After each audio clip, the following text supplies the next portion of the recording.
roads untraveled, we are featuring two very fast V8 sports coupes that are very close competitors, quite honestly. The C63 AMG and this E92 BMW M3. So it's got a 4-liter V8 under the hood that revs past 8,000 RPM.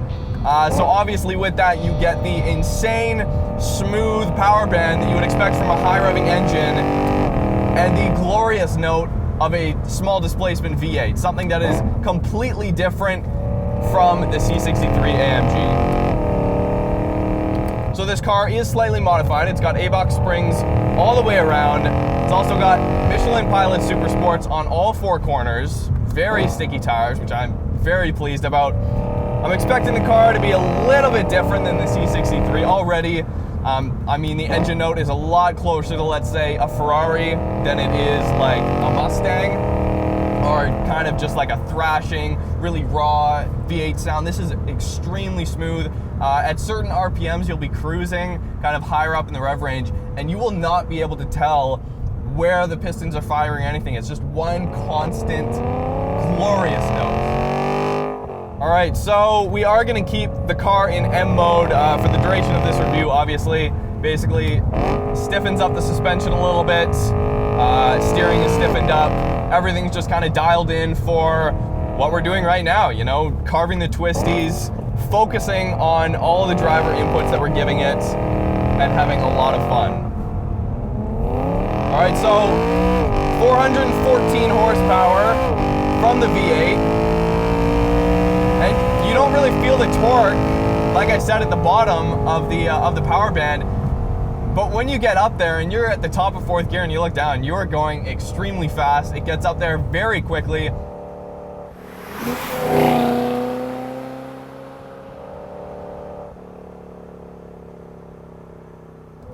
The E92 M3 weighs about 3,500 pounds.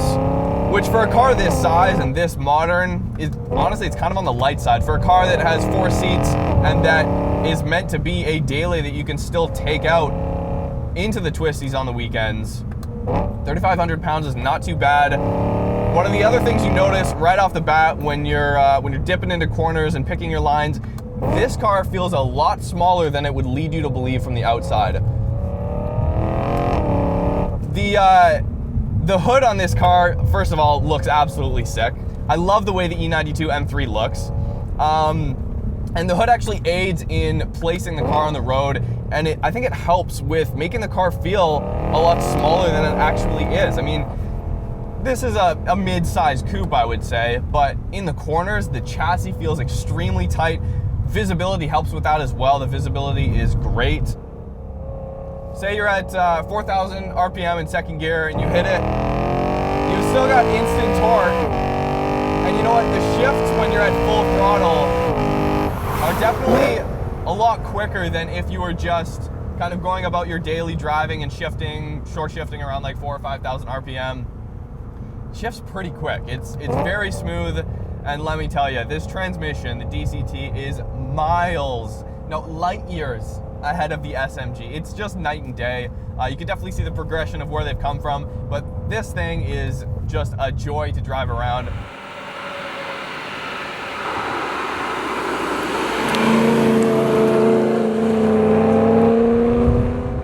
I just can't get over that sound. This has got to be one of the best sounding cars I've ever driven.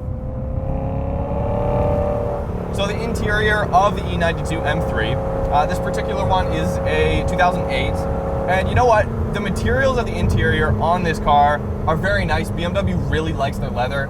They like their brushed metal as well versus AMG and their carbon fiber.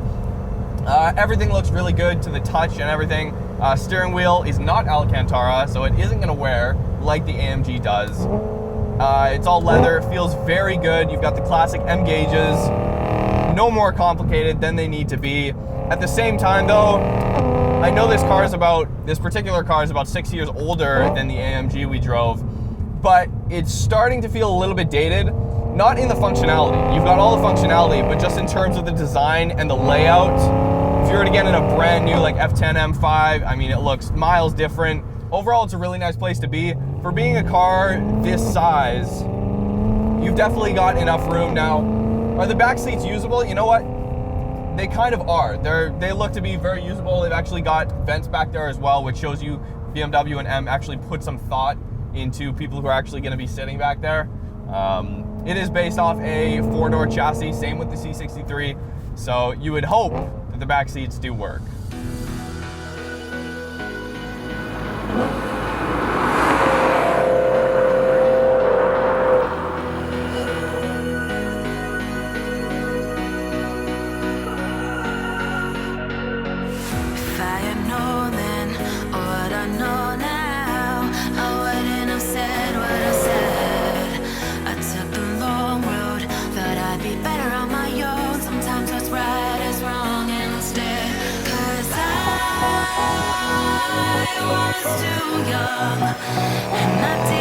So when you got the windows up, still relatively quiet, but these gears they're actually relatively close together, which you kind of need in a engine that revs so high, right? Because you always do, kind of like a race car, you always really want to be in the top little bit of that rev range, kind of between 5,000 and 8,000 RPM, which is really where this car comes alive.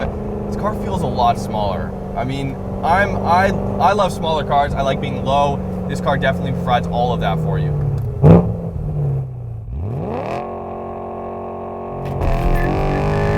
There we go. All right. That's pretty powerful. That's great. You know what? It allows for a little bit of slip in first, and it just rockets you. That's really cool. And the fact that BMW and M just kind of put that checkered flag there, it just shows their enthusiasm and stuff about what this car can do and the capabilities it has. So, I don't know, that was a lot of fun. All right, so you get a little bit of slip, and then you kick in a second, gives you a decent kick, and you're already going 15 kilometers an hour. Oh, man. Very fun car, couple of crackles there. You know, you don't even have to do much to this exhaust to really open it up. It sounds like an exotic. If you hear this car coming down the road, I mean, you think there's a 458 or something. I mean, okay, maybe I'm exaggerating a little bit. It's not quite to a 458 standard, but man, for between 40 and 50 grand for an early model of these, it is awesome. You can definitely step the tail out. Traction control will step in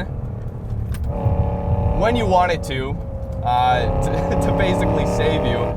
Man, this is awesome. Steering is nice and heavy, very direct. You're not having to put in very much input at all, which is nice. To me, I would never think this generation of M3 would be a tossable car, so to speak. But, oh man, is it ever. Shift down, 8,000 RPM. The speed is just addicting because you don't have that torque shove to kind of tell you at the back of your mind that, okay, you're about to kick into a different gear, you're about to just rocket down the road. It's just very smooth and kind of, it does it in like kind of an elegant way, you know? It's not so thrashy and aggressive. It doesn't huck you back in the seat with the amount of force as some of these other cars do, but it's just smooth. I think that's really what I like about it. It goes together well with the sound of the engine, goes well with the steering. These cars are on the downward spiral, basically, of their depreciation curve, which is a very good thing for those of you who want to go out in the used market and get a very exclusive and rare, I guess you could say, car that you don't see every day, that is very fast, very powerful, and it's so much fun to drive.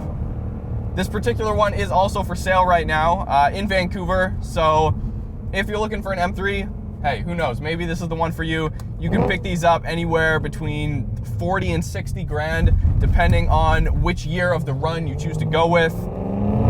I really hope you guys enjoyed this review of the E92 M3. I had a lot of fun today. This is an awesome car.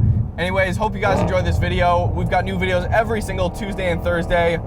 Hit up roadsandtravel.net for all things Roads Untraveled, including our podcast that goes up every single Wednesday on iTunes, Shout Engine, wherever you download your podcasts.